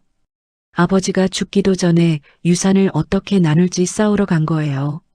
민우는 중환자실 밖에서 한 회장을 바라봤어요. 산소 마스크를 쓰고 누워있는 모습이 너무나 쓸쓸해 보였습니다. 저 사람은 3조 원을 가진 재벌이지만 정작 곁에는 아무도 없었어요. 민우는 복잡한 심경이었습니다. 이 사람은 10년 전 아버지의 사고에 책임이 있는 사람이에요. 미워해야 마땅했죠. 하지만 한 달 동안 함께한 시간들이 떠올랐어요. 옆집 할아버지로서 보여줬던 외로움과 따뜻함이요. 간호사가 민우에게 다가왔어요. 환자분과 아는 사이세요? 네. 옆집에 살았어요. 가족들은 모두 가버렸어요. 이식도 거부했고요. 참 안타까워요. 돈은 그렇게 많은데 정작 목숨을 구해줄 가족은 없다니. 민우는 중환자실 안을 바라봤어요. 한 회장의 얼굴은 창백했고 호흡은 가빠 보였습니다. 의사들은 72시간 안에 이식 수술을 받지 못하면 위험하다고 했어요. 그날 밤 민우는 잠을 이루지 못했어요. 한 회장을 살려야 할까 말아야 할까? 이 사람은 아버지를 이렇게 만든 장본인이에요. 하지만 그냥 죽게 내버려 둘 수도 없었습니다. 민우는 아버지의 병상 옆에 앉았어요. 아버지라면 어떻게 하셨을까요? 인공호흡기 소리만이 규칙적으로 울려 퍼졌어요. 민우는 아버지의 손을 잡았습니다. 아버지는 다른 사람들을 구하다가 이렇게 되셨잖아요. 원수를 갚기보다는 용서하는 게 맞는 걸까요? 대답은 없었지만 민우는 이미 알고 있었어요. 아버지라면 어떻게 했을지를요. 아버지는 평생 남을 미워하지 않으셨죠. 가난했지만 늘 남을 도우셨고 마지막 순간까지도 다른 사람들을 생각하셨어요. 다음 날 아침 민우는 병원을 다시 찾았어요. 그리고 의사에게 조심스럽게 물었습니다. 제가 이식 검사를 받을 수 있을까요? 의사는 놀란 표정을 지었어요. 가족도 아니신데요? 저도 살릴 수 있다면 돕고 싶어요. 의사는 민우를 한참 바라보다가 고개를 끄덕였어요. 그리고 검사를 시작했습니다. 혈액형 검사, 조직 적합성 검사, 건강검진, 모든 검사가 진행됐죠. 그날 저녁 결과가 나왔어요. 기적처럼 민우와 한 회장은 조직이 적합했습니다. 이식이 가능하다는 거였어요. 의사는 믿을 수 없다는 표정을 지었죠. 정말 하시겠어요? 간 이식은 위험한 수술이에요. 민우는 고개를 끄덕였어요. 네, 하겠습니다. 하지만 왜요? 가족도 아니신데. 민우는 잠시 침묵하다가 대답했습니다. 이분을 그냥 죽게 놔두면 평생 빚을 갚을 기회가 없잖아요. 살려서 제대로 된 빚을 갚게 하고 싶어요. 의사는 민우의 눈을 바라봤어요. 그 안에는 분노도 있었지만 동시에 연민도 있었습니다. 이 청년은 복수가 아닌 구원을 선택하고 있었어요. 중환자실에서 한 회장은 희미한 의식 속에서 꿈을 꾸고 있었어요. 어린 시절 아버지와 함께 걷던 길, 돈을 벌기 위해 모든 걸 포기했던 순간들, 그리고 민우의 얼굴. 한 회장은 자신이 살아야 할 이유를 찾고 있었습니다. 민우가 이식 수술을 결심한 다음 날 한성그룹 본사에서는 긴급 이사회가 열렸어요. 안건은 단 하나 회장의 유고, 시 경영권 승계 문제였습니다. 한 회장이 중환자실에 누워 있는데 자식들은 벌써 권력 다툼을 시작한 거죠. 장남 준혁은 자신이 경영수완이 가장 뛰어나다고 주장했어요. 차남 준서는 형의 과거 실수들을 들춰내며 자신이 더 적합하다고 맞섰죠. 딸 지연은 두 오빠를 비웃으며 자신이야말로 회사를 제대로 이끌 수 있다고 했어요. 회의실은 아수라장이 됐습니다. 세 남매는 서로 고함을 지르며 싸웠어요. 아버지의 생사는 안중에도 없었죠. 오직 3조 원의 재산과 거대 기업의 경영권만이 그들의 관심사였습니다. 형은 지난번 해외 투자에서 200억 날렸잖아. 준서가 소리쳤어요. 준혁이 얼굴을 붉히며 반박했죠. 그건 예측 불가능한 상황이었어. 너는 뭐 잘했다고? 적어도 회사 돈 날리진 않았지. 지연이 냉소를 띠며 끼어들었어요. 오빠들은 둘 다 경영 능력이 없어요. 제가 하는 게 맞아요. 세 남매의 다툼은 끝날 기미가 보이지 않았어요. 이사들은 난감한 표정으로 지켜볼 뿐이었습니다. 한 회장이 회복될 가능성은 희박했고 누군가는 회사를 이끌어야 했으니까요. 한편 병원에서는 민우가 수술 전 검사를 받고 있었어요. 의사들은 민우에게 여러 번 확인했습니다. 정말 하겠느냐고, 가족도 아닌데 이런 위험한 수술을 받아도 되느냐고요. 하지만 민우의 결심은 확고했어요. 수술 예정일은 3일 후로 잡혔습니다. 그 사이 한 회장의 상태는 계속 악화됐어요. 의사들은 서둘러야 한다고 했지만 세 자녀는 병원의 얼굴도 비치지 않았습니다.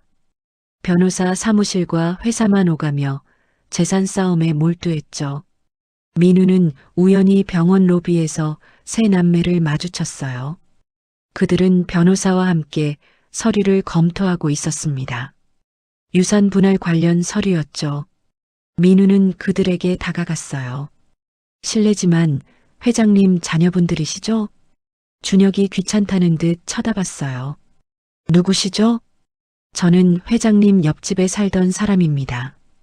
회장님께서 위독하신데 면회는 안 가시나요? 그건 우리가 알아서 할 일이에요. 준서가 차갑게 대답했어요. 지연은 민우를 위아래로 훑어보며 비웃었습니다. 아버지 재산이라도 노리시나 봐요? 요즘 이런 사람들 많던데. 민우는 분노가 치밀어 올랐지만 참았어요. 대신 조용히 말했습니다. 회장님은 지금간 이식 수술을 받지 못하면 돌아가실 수 있어요.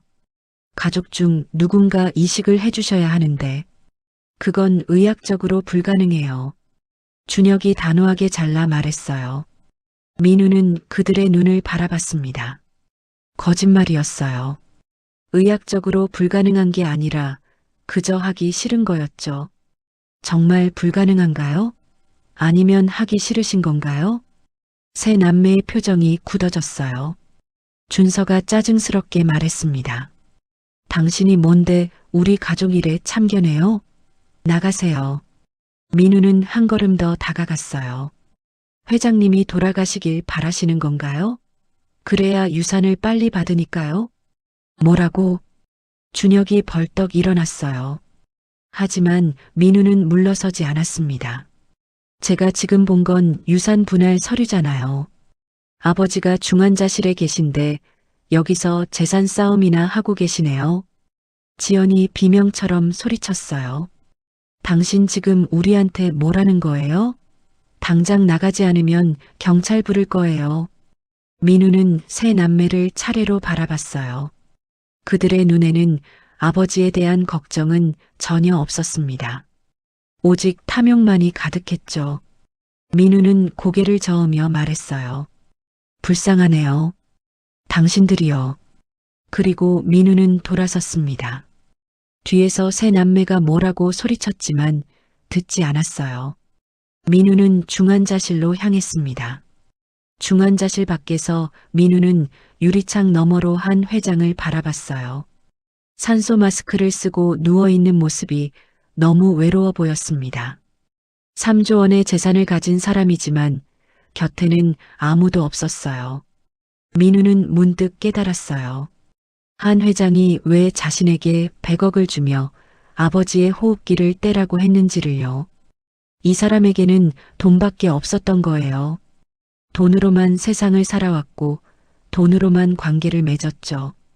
그래서 진정한 사랑이 뭔지, 진정한 가족이 뭔지 몰랐던 겁니다. 그리고 민우와 한 달을 보내며 처음으로 그걸 깨달았던 거예요. 돈으로 살 수 없는 것들이 있다는 걸요. 그래서 옆집 할아버지로 위장하고 민우 곁에 머물렀던 거죠. 민우는 주먹을 꽉 쥐었어요. 그리고 결심했습니다. 이 사람을 살릴 거예요.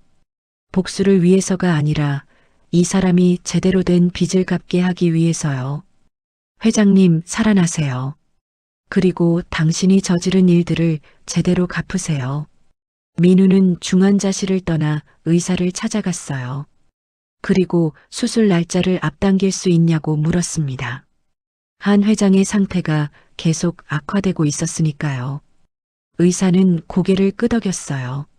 내일 당장 수술이 가능하다고 했죠. 민우는 동의했습니다. 빨리 해야 했어요. 한 회장이 죽기 전에요. 그날 밤 민우는 아버지의 병상 옆에서 마지막 밤을 보냈어요.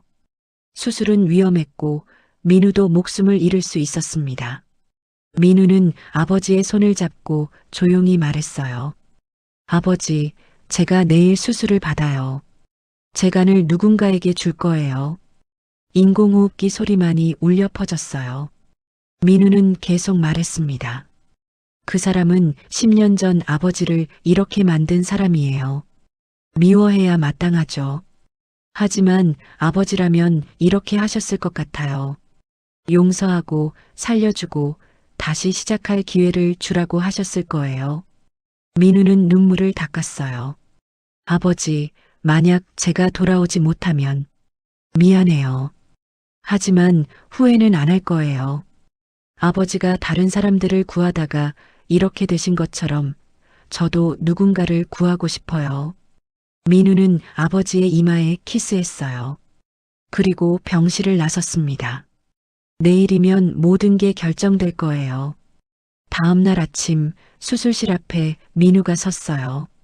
수술복을 입고 준비를 마친 상태였죠. 의사가 마지막으로 확인했습니다. 정말 괜찮으신가요? 지금이라도 늦지 않았어요. 민우는 고개를 끄덕였어요. 괜찮아요. 하겠습니다. 그때 중환자실에서 한 회장이 잠시 의식을 회복했어요. 간호사가 급히 달려와 민우를 불렀습니다. 민우는 서둘러 중환자실로 갔어요. 한 회장은 산소 마스크 너머로 민우를 봤어요. 희미한 눈빛이었지만 민우를 알아봤습니다. 한 회장은 떨리는 손으로 민우의 손을 잡았어요. 민우는 한 회장의 귀에 대고 조용히 말했습니다. 회장님, 제가 회장님을 살릴 거예요. 하지만 돈 때문이 아니에요. 회장님이 살아남아서 제대로 된 빚을 갚게 하기 위해서예요. 한 회장의 눈에서 눈물이 흘러내렸어요. 민우는 계속 말했습니다. 10년 전 제 아버지에게 진 빚을요. 그리고 평생 돈으로만 살아오신 당신 자신에게 진 빚을요. 살아나서 갚으세요. 한 회장은 고개를 끄덕였어요. 그리고 힘없이 속삭였습니다. 고맙네. 정말 미안하네. 민우는 한 회장의 손을 놓고 수술실로 향했어요. 문이 닫히고 수술이 시작됐습니다. 빈민가 청년과 재벌 회장 두 사람의 운명이 지금 이 순간 하나로 엮이고 있었어요. 수술실 문이 닫히고 민우와 한광태 회장은 나란히 수술대에 누웠어요. 두 개의 수술팀이 동시에 움직였습니다. 한쪽에서는 민우의 간 일부를 적출하고 다른 쪽에서는 한 회장의 손상된 간을 제거할 준비를 했죠. 수술은 최소 8시간이 걸릴 예정이었어요. 복잡하고 위험한 수술이었습니다. 민우도 한 회장도 목숨을 잃을 수 있었죠. 하지만 의료진은 최선을 다했어요. 수술실 밖에는 아무도 없었어요. 민우를 기다리는 가족도 없고 한 회장을 걱정하는 자식들도 없었습니다. 한성그룹 비서 한 명이 형식적으로 대기하고 있을 뿐이었죠. 그는 계속 휴대폰만 들여다보며 회사 업무를 처리했어요. 수술이 시작된 지 2시간이 지났어요. 민우의 간 일부가 성공적으로 적출됐습니다. 의료진은 조심스럽게 그것을 한 회장의 몸으로 옮겼어요. 생명을 나누는 순간이었죠. 한편 한성그룹 본사에서는 긴급 기자회견이 열렸어요. 장남 준혁이 대표로 나와 발표했습니다. 회장의 건강 문제로 인해 잠시 경영 일선에서 물러나며 자신이 임시로 회장 직무를 대행한다는 내용이었어요. 준혁은 침통한 표정을 지었지만 내심 기뻐하고 있었어요. 드디어 회장 자리를 차지할 기회가 온 거죠. 차남 준서와 딸 지연도 각자 자기 몫을 챙기기 위해 분주히 움직였습니다. 아무도 아버지의 수술을 걱정하지 않았어요.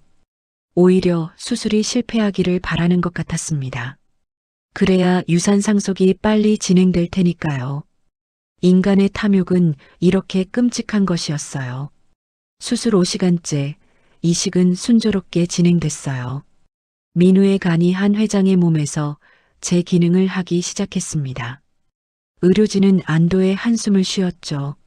하지만 아직 안심할 수 없었어요. 거부 반응이 일어날 수도 있었으니까요. 수술 7시간째, 한 회장의 생체 신호가 안정됐어요. 심박수가 정상으로 돌아오고 혈압도 안정됐습니다. 기적이었어요. 민우의 젊고 건강한 간이 한 회장에게 새 생명을 불어넣고 있었죠. 수술 8시간 30분, 마침내 수술이 끝났어요. 의료진은 지친 얼굴로 수술실 밖으로 나왔습니다. 대기하고 있던 비서가 다가왔어요. 수술은 어떻게 됐습니까? 성공적입니다. 두 분 모두 안정적이에요. 비서는 고개를 끄덕이고 즉시 한성그룹 본사에 연락했어요. 장남 준혁은 그 소식을 듣고 얼굴을 찌푸렸습니다. 아버지가 살아남았다는 게 기쁘지 않았어요. 오히려 귀찮은 일이 생긴 것처럼 느껴졌죠. 민우는 회복실에서 깨어났어요. 몸이 무겁고 아팠지만 의식은 또렷했습니다. 간호사가 다가와 물었어요. 괜찮으세요? 수술은 성공적이었어요. 회장님은요? 안정적이세요. 두 분 다 잘 견디셨어요. 민우는 안도의 한숨을 쉬었어요. 살렸구나. 한 회장을 살렸어요. 민우는 천장을 바라보며 생각했습니다. 이제 시작이에요. 한 회장이 깨어나면 제대로 된 빚을 갚게 해야 했죠. 이틀 후 한 회장이 의식을 회복했어요. 눈을 뜨자 제일 먼저 본 건 흰 천장이었습니다. 몸은 무겁고 아팠지만 살아있다는 게 느껴졌어요. 한 회장은 놀라움에 휩싸였습니다. 간호사가 달려왔어요. 회장님, 정신 차리셨어요? 여기가 어디지? 병원이세요. 간 이식 수술을 받으셨어요. 한 회장은 천천히 기억을 되살렸어요. 쓰러졌던 일, 중환자실에 있던 일, 그리고 민우가 찾아와 말했던 것. 민우가 자신을 살리겠다고 했던 그 말이요. 민우군은 어디 있나? 옆 병실에 계세요. 아직 회복 중이십니다. 한 회장은 눈물이 흘러내리는 걸 느꼈어요. 민우가 자신을 살렸어요. 10년 전 아버지를 망가뜨린 원수인데도 자신의 간을 내준 거죠. 한 회장은 평생 이런 은혜를 받아본 적이 없었어요. 며칠 후 민우도 회복실에서 일반 병실로 옮겨졌어요. 한 회장과 같은 층이었죠. 한 회장은 간호사의 부축을 받으며 민우의 병실로 향했습니다. 문을 열자 민우가 침대에 앉아 창밖을 바라보고 있었어요. 민우는 고개를 돌려 한 회장을 봤어요. 한 회장은 휠체어에 앉아 있었고 얼굴은 여전히 창백했지만 생기가 돌아왔습니다. 회장님 깨어나셨군요. 자네가 날 살렸지. 민우는 고개를 끄덕였어요. 한 회장은 휠체어를 밀고 민우 곁으로 다가왔습니다. 왜 그랬나? 나는 자네 아버지를, 10년 전 자네 아버지를 그렇게 만든 사람일세. 날 미워해야 마땅한데. 민우는 한 회장을 똑바로 바라봤어요. 미워했어요. 처음 회장님이 누구인지 알았을 때 정말 미웠어요. 하지만 그냥 죽게 놔두면 안 될 것 같았어요. 왜지? 회장님이 죽으면 제 아버지에게 진 빚을 갚을 수 없잖아요. 살아서 갚으세요. 10년 전 일을요. 그리고 평생 돈으로만 사셨던 회장님 자신에게 진 빚도요. 한 회장은 고개를 숙였어요. 눈물이 뚝뚝 떨어졌습니다. 70평생 울어본 적 없던 사람이었지만 오늘은 참을 수 없었어요. 미안하네. 정말 미안하네, 민우군. 자네 아버지께, 자네에게. 한 회장은 처음으로 진심으로 사과했어요. 머리를 조아리며 눈물을 흘렸습니다. 민우는 그런 한 회장을 바라보며 조용히 말했어요. 회장님, 사과는 저한테 하는 게 아니에요. 제 아버지한테 하세요. 그리고 10년 전 사고로 고통받은 모든 사람들에게요. 그래. 그렇게 하겠네. 꼭 그렇게 하겠네. 한 회장은 고개를 끄덕였어요.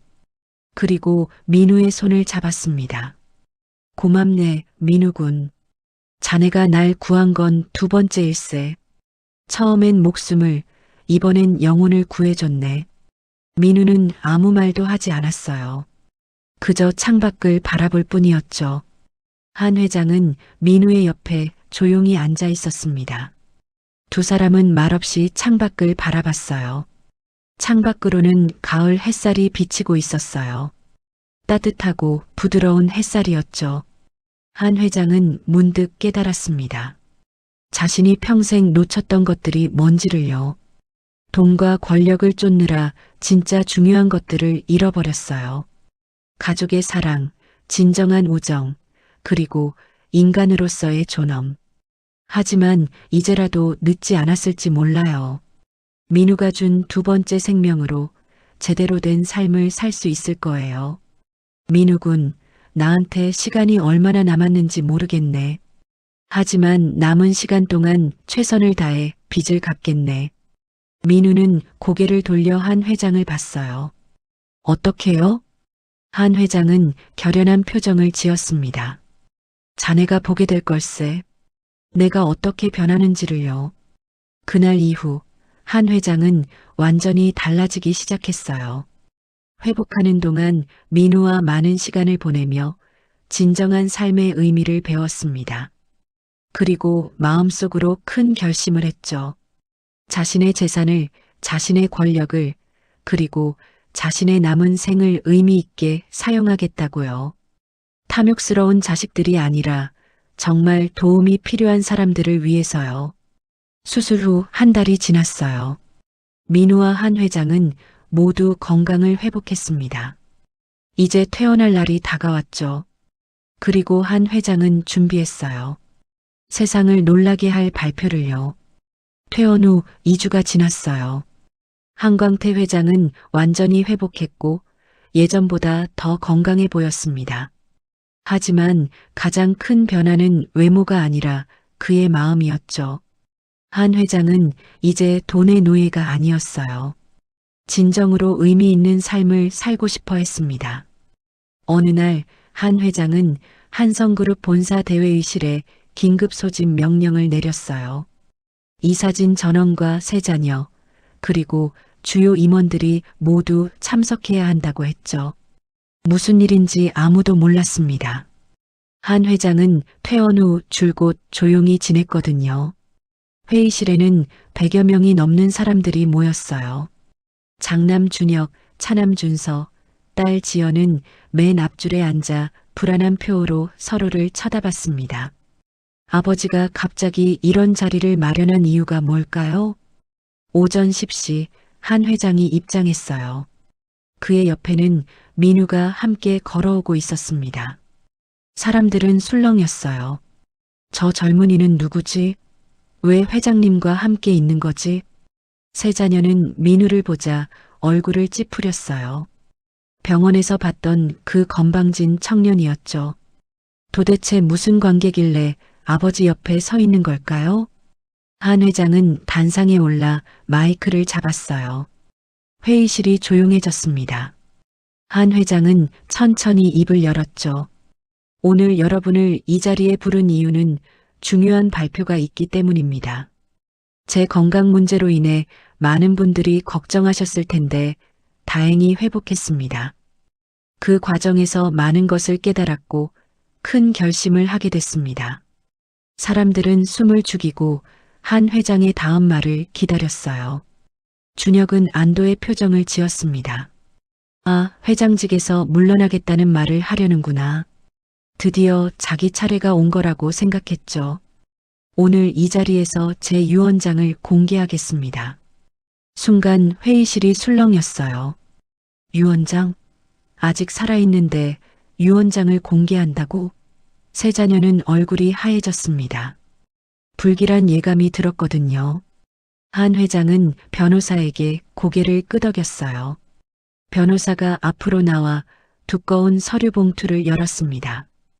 그리고 유언장을 낭독하기 시작했죠. 한광태 회장의 유언장. 본인은 정신이 온전한 상태에서 이 유언장을 작성합니다. 첫째, 본인의 전 재산 3조 원 중 2조 5천억 원은 사회에 환원합니다. 회의실이 술렁거렸어요. 2조 5천억을 사회에 환원한다고? 세 자녀는 입이 떡 벌어졌습니다. 변호사는 계속해서 읽었어요. 이 금액은 산재 피해자 지원 재단 설립에 사용됩니다. 재단의 이름은 희망나눔재단으로 하며 10년 전 한성산업화재 사고를 포함한 모든 산업재해 피해자와 그 가족을 지원하는 데 사용됩니다. 한 회장은 민우를 바라봤어요. 민우는 놀란 표정으로 한 회장을 쳐다봤죠. 한 회장은 빙그레 웃으며 고개를 끄덕였습니다. 둘째, 나머지 5천억 원 중 3천억 원은 한성그룹 임직원 복지 향상과 안전시설 개선에 사용합니다. 더 이상 10년 전과 같은 비극이 반복되어선 안 됩니다. 사람들은 박수를 치기 시작했어요. 임원들과 직원들은 감동한 표정이었죠. 하지만 세 자녀의 얼굴은 점점 더 굳어갔습니다. 셋째, 나머지 2천억 원 중 1천억 원은 중소협력업체 지원 기금으로 조성합니다. 우리 그룹이 성장할 수 있었던 건 협력업체들의 헌신 덕분입니다. 준혁이 벌떡 일어났어요. 아버지, 이게 무슨 말씀이십니까? 자식들은요? 한 회장은 차갑게 준혁을 바라봤어요. 앉게. 아직 끝나지 않았네. 준혁은 떨리는 다리로 다시 앉았어요. 변호사는 계속해서 낭독했습니다. 넷째, 나머지 1천억 원은 세 자녀에게 균등 분할합니다. 각각 333억 원씩입니다. 333억? 지연이 비명을 질렀어요. 그게 다예요? 3조 원 중에 겨우 1천억만 주신다고요? 한 회장은 딸을 차갑게 바라봤어요. 겨우라니? 333억도 평생 쓰고 남을 돈일세. 그것도 아깝지만 그래도 자식들이니 최소한은 주는 걸세. 준서가 떨리는 목소리로 말했어요. 아버지, 우리가 뭘 잘못했습니까? 왜 이렇게, 뭘 잘못했냐고? 한 회장의 목소리가 높아졌어요. 내가 죽어가는데 병원에도 오지 않았지. 간 이식이 필요한데 모두 거부했지. 그리고 내가 중환자실에 있는 동안 유산 싸움이나 하고 있었지. 세 자녀는 얼굴이 새하얘졌어요. 한 회장은 분노에 떨리는 목소리로 계속했습니다. 너희는 내가 죽기만을 기다렸어. 아버지가 아니라 돈주머니로만 봤지. 그런 너희에게 내 재산을 물려줄 수 없네. 준혁이 일어나 소리쳤어요. 그럼 저 사람은 뭡니까? 저 젊은이는요? 준혁이 민우를 가리켰어요. 한 회장은 민우의 어깨에 손을 얹었습니다. 이 청년의 이름은 김민우. 나를 2번 살려준 사람일세. 처음엔 폭우 속에서 목숨을 구했고 2번째는 자신의 간을 내줘 다시 살려줬지. 회의실이 술렁였어요. 사람들은 놀라움에 휩싸였습니다. 한 회장은 계속 말했어요. 너희는 아버지를 살리기 위해 무얼 했나? 아무것도 안 했지. 하지만 이 청년은 가족도 아니면서 자신의 목숨을 걸고 날 살렸네. 그것도 내가 10년 전 그의 아버지를 망가뜨린 원수인데도 말이야. 세 자녀는 할 말을 잃었어요. 한 회장은 변호사를 향해 고개를 끄덕였습니다. 변호사가 유언장의 마지막 부분을 읽었어요. 5째, 희망나눔재단의 이사장직은 김민우에게 위임합니다. 그에게 재단 운영에 대한 정권을 주며 한성그룹은 재단 운영을 적극 지원합니다. 민우는 깜짝 놀라 한 회장을 쳐다봤어요. 회장님, 이건 받아주게, 민우군. 자네만큼 이 일을 잘할 사람은 없네. 자네는 돈의 가치가 아니라 사람의 가치를 아는 사람이니까. 한 회장은 민우를 바라보며 말했어요. 10년 전 자네 아버지와 동료들에게 진 빚을 이제라도 갚고 싶네. 늦었지만 제대로 갚겠네. 민우의 눈에 눈물이 맺혔어요. 한 회장은 회의실 사람들을 향해 말했습니다. 이것이 제 최종 결정입니다. 이의가 있는 사람은 법적으로 다퉈도 좋습니다. 하지만 제 뜻은 확고합니다. 준혁이 벌떡 일어나 소리쳤어요. 법적으로 다투겠습니다. 이건 말도 안 돼요. 그렇게 하게. 하지만 유언장은 법적으로 완벽하네. 내 정신 상태도 의사소견서로 증명됐고 증인도 충분하지. 한 회장은 차갑게 말했어요. 세 자녀는 분노에 떨었지만 어쩔 수 없었습니다. 법적으로 문제가 없었거든요. 지연이 눈물을 흘리며 말했어요. 아버지, 정말 이러실 겁니까? 저희가 그렇게 밉습니까? 밉다기보다는 실망스럽네. 너희는 내가 가르친 대로 살았어. 돈이 전부라고, 권력이 중요하다고. 하지만 그게 틀렸더군. 늦게 깨달았지만 이제라도 바로잡고 싶네. 한 회장은 세 자녀를 차례로 바라봤어요. 너희가 333억으로 뭘 하든 상관없네. 하지만 이것만은 기억하게. 돈으로 살 수 없는 게 있다는 걸 말이야. 이 청년이 내게 가르쳐 준 것처럼. 회의는 끝났어요. 세 자녀는 분노에 차서 회의실을 빠져나갔습니다. 하지만 임원들과 직원들은 한 회장에게 박수를 보냈어요. 회장이 변했다는 걸 모두가 느낄 수 있었죠.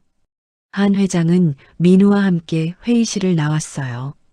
복도를 걸으며 한 회장이 조용히 말했습니다. 고맙네, 민우군. 자네가 아니었다면 나는 평생 틀린 삶을 살다 갔을 걸세. 민우는 고개를 저었어요. 제가 한 게 아니에요.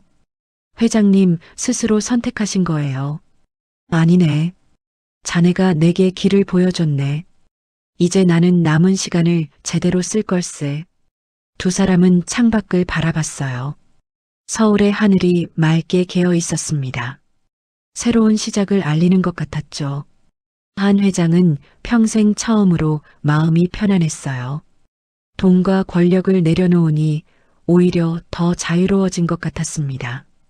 그날 오후 한성그룹의 유언장 공개 소식은 전국을 떠들썩하게 만들었어요. 재벌이 자식들 대신 사회환원을 선택했다는 뉴스는 모두를 놀라게 했죠. 어떤 사람들은 칭찬했고 어떤 사람들은 의아해했지만 한 회장의 결심은 흔들리지 않았습니다. 1년이 흘렀어요. 세상은 많은 것이 변했습니다. 희망나눔재단은 민우의 헌신적인 노력으로 산재 피해자 수천 명을 도왔어요. 10년 전 한성산업화재 사고 피해자 가족들에게도 제대로 된 보상과 지원이 이뤄졌죠. 민우는 밤낮 없이 일하며 진정으로 도움이 필요한 사람들을 찾아다녔습니다. 한광태 회장은 더 이상 한성그룹의 경영에 관여하지 않았어요. 전문 경영인에게 회사를 맡기고 자신은 재단 활동을 지원하는 데 집중했죠. 그는 민우와 함께 전국을 돌아다니며 산재 피해자들을 만났어요. 직접 사과하고 이야기를 듣고 필요한 것들을 챙겼습니다. 세 자녀는 각자의 길을 갔어요. 장남 준혁은 아버지와 연을 끊고 자신의 사업을 시작했습니다. 하지만 탐욕 때문에 사업은 번번이 실패했죠. 차남 준서는 해외로 떠났고 딸 지연은 결혼해서 가끔 아버지를 찾아왔어요. 하지만 예전처럼 친밀하지는 않았습니다. 한 회장은 외롭지 않았어요. 민우가 있었으니까요. 두 사람은 진정한 가족이 됐습니다. 혈연으로 이어진 가족은 아니지만 마음으로 연결된 가족이었죠. 민우의 아버지는 여전히 식물인간 상태였어요. 하지만 이제 최고의 의료진이 돌봤습니다. 한 회장이 모든 비용을 책임졌고 전문 간병인도 고용했죠. 민우는 더 이상 3가지 아르바이트를 할 필요가 없었어요. 재단 이사장으로서 정당한 급여를 받았고 아버지를 편안하게 모실 수 있었습니다. 어느 가을날 한 회장과 민우는 민우 아버지의 병실을 함께 찾았어요. 한 회장은 병상 옆에 앉아 김태수 씨의 손을 잡았습니다. 태수 씨, 나는 한광태입니다. 10년 전 당신을 이렇게 만든 사람이죠. 평생 사죄해도 모자랄 일을 저질렀습니다. 한 회장의 목소리는 떨렸어요. 민우는 조용히 지켜봤습니다. 당신은 영웅이었습니다. 다른 사람들을 구하기 위해 자신의 목숨을 걸었죠. 하지만 나는 비겁한 사람이었어요. 법적 책임만 지고 당신을 외면했습니다. 용서를 구할 자격도 없지만 그래도 말하고 싶습니다. 정말 미안합니다. 한 회장은 깊이 고개를 숙였어요. 그리고 한참을 그 자세로 있었습니다. 민우는 한 회장의 어깨에 손을 얹었어요. 회장님, 일어나세요. 회장님은 이미 충분히 갖고 계세요. 아니네. 평생 갚아도 모자랄 걸세. 두 사람은 병실을 나와 복도를 걸었어요.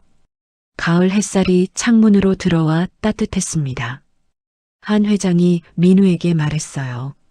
민우군, 자네 덕분에 나는 인생의 의미를 찾았네.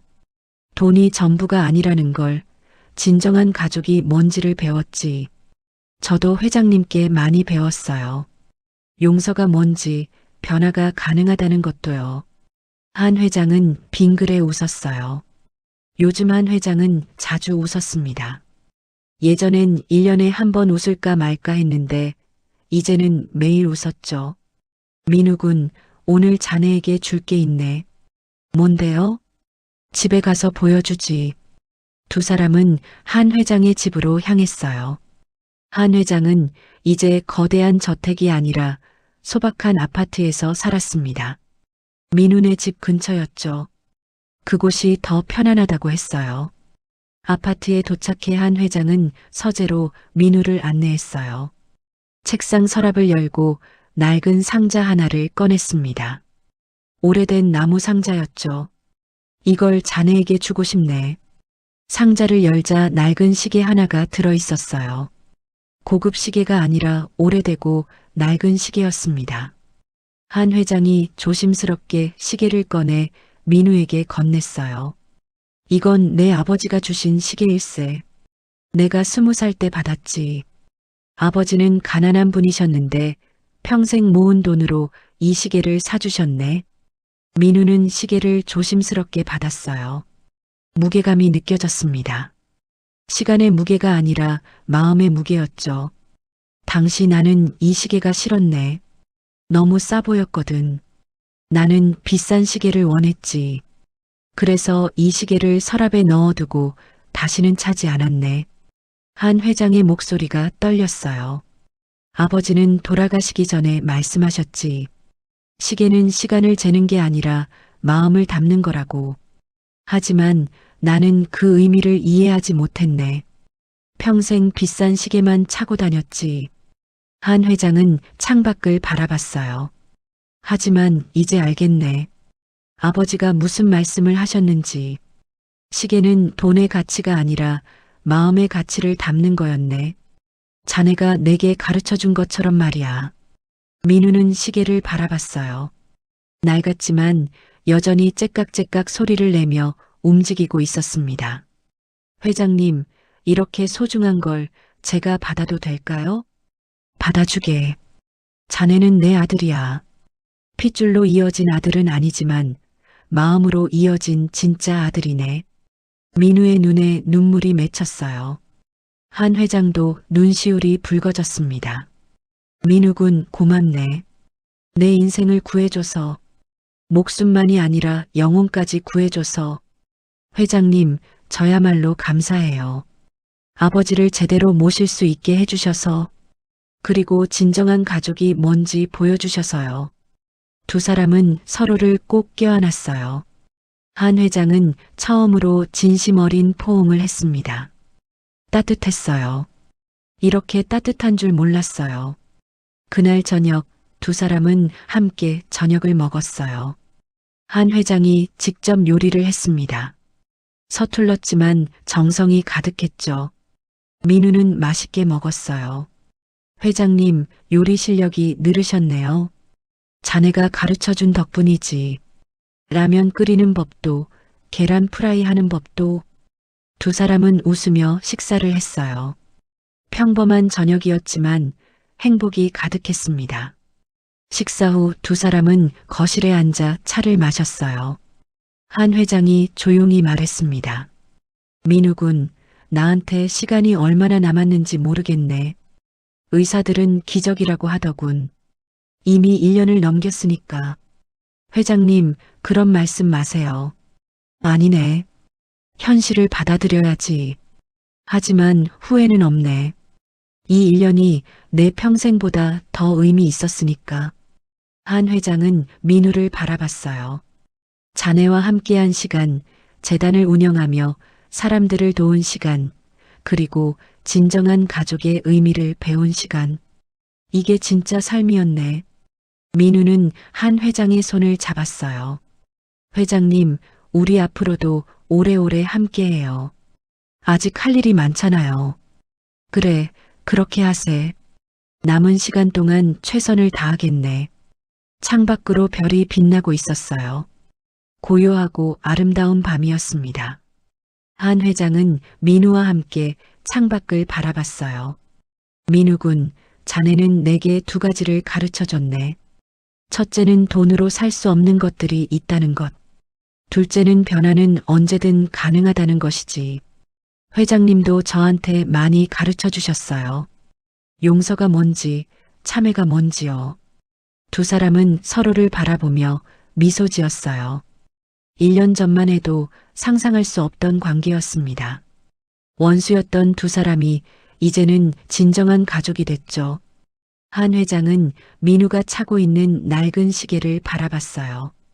그 시계 잘 어울리네. 네, 소중히 할게요. 평생 간직할게요. 시계는 시간을 재는 게 아니라 마음을 담는 거라네. 내 아버지 말씀이 이제야 이해가 되네. 두 사람은 고요한 밤을 함께 했어요. 말이 많지 않았지만 마음은 통했습니다. 진정한 가족은 이런 거였어요. 혈연이 아니라 마음으로 이어진 관계. 그렇게 시간은 흘렀어요. 한 회장과 민우는 계속해서 재단 활동을 했고 많은 사람들을 도왔습니다. 한 회장은 평생 짓밟았던 사람들에게 진심으로 사과하고 보상했어요. 늦었지만 제대로 된 삶을 살았죠. 민우의 아버지는 여전히 깨어나지 못했어요. 하지만 민우는 포기하지 않았습니다. 매일 아버지를 찾아가 이야기를 들려줬어요. 한 회장이 어떻게 변했는지, 재단이 얼마나 많은 사람들을 돕고 있는지요. 어느 날 저녁 한 회장과 민우는 다시 공원 벤치에 앉았어요. 1년 전 처음 대화를 나눴던 그 벤치였죠. 가을바람이 불어왔습니다. 민우군, 행복한가? 네, 행복해요. 회장님은요? 나도 행복하네. 평생 처음으로. 두 사람은 석양을 바라봤어요. 붉게 물든 하늘이 아름다웠습니다. 한 회장은 조용히 말했어요. 고맙네, 민우군. 내 인생에 와줘서. 저야말로 감사해요, 회장님. 아버지처럼 대해주셔서. 석양 속에서 두 사람은 따뜻하게 웃었어요. 100억을 찢은 그날부터 시작된 기적 같은 이야기. 돈이 아니라 마음으로 이어진 진짜 가족의 이야기. 그 이야기는 앞으로도 계속될 거예요. 민우는 손목에 낡은 시계를 바라봤어요. 째깍째깍 시계는 여전히 움직이고 있었습니다. 시간이 아니라 마음을 재는 시계. 그게 가장 소중한 거였죠. 폭우 속에서 시작된 인연은 이렇게 아름다운 결말을 맞이했어요. 빈민가 청년과 재벌 회장. 두 사람은 서로를 구했고 서로에게서 배웠습니다. 그리고 진정한 가족이 됐죠. 돈으로 살 수 없는 가장 값진 것을 찾은 거예요.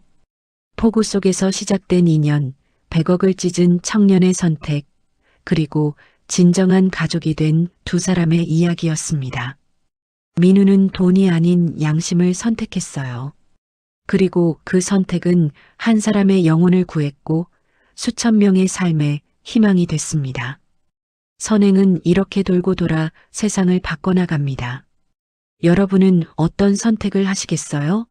100억과 양심 사이에서, 복수와 용서 사이에서, 탐욕과 나눔 사이에서, 때로는 어려운 선택이 우리를 더 나은 사람으로 만들어줍니다.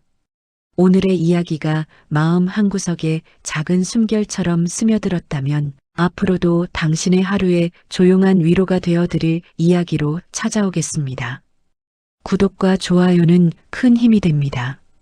그리고 사연의 주인공을 위한 따뜻한 응원 한 줄 댓글에 남겨주세요. 당신의 오늘이 조금 더 행복하길 기원합니다. 인생우리였습니다.